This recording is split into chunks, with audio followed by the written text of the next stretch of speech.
Just another miserable day here at Braves camp in Northport, Florida. Hi, everybody. Kevin McAlpin with 680 The Fan and the Braves Radio Network as our coverage of spring training rolls on. It is Thursday. It means we're now just 2 days away from the start of Grapefruit League play. Braves and Orioles right here at Cool Today Park on Saturday. And of course, we'll have every pitch of Braves spring training baseball on 680 The Fan, the Braves Radio Network, and our family of stations back in Atlanta. We will promise every day we will let you know exactly where you can find us. It'll be the complement of Ben Ingram, Jim Powell, Joe Simpson, among others. I'll actually get a chance to do a game with Ben later on this spring as well. Always fun to get a chance to call a few innings. Let's get you caught up on some of the things that took place today, because it was another day of full squad workouts here at the complex. Another day of live BPs and another round of guys we got a chance to watch throw those live BPs for the very first time. Most impressive to me today was Max Fried, who was working against a group that included Freddie Freeman, Nick Markakis, Ender Inciarte, and Marcell Ozuna. And the curveball looked really, really good. He actually got himself in some 2-0 counts. Wasn't able to locate his fastball as well as he wanted early on, but boy, down 2-0 in the count, he threw some nasty curveballs, and a few times even told guys what pitch was coming, and they weren't even close to touching it. So Max Fried, really impressive today.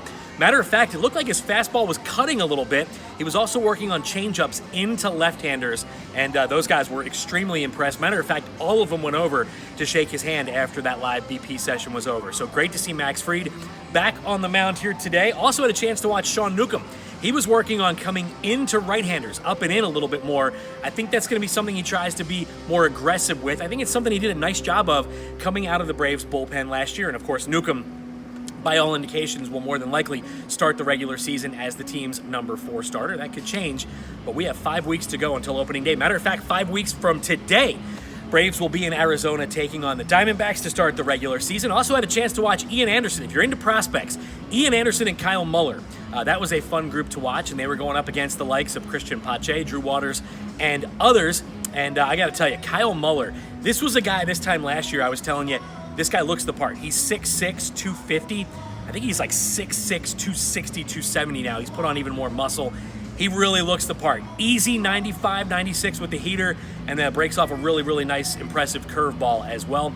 Who knows? If he continues at this rate, we could see him in the Braves bullpen maybe second half of 2020. I know that was my dark horse candidate this time last year, but he's coming quick. Ian Anderson as well.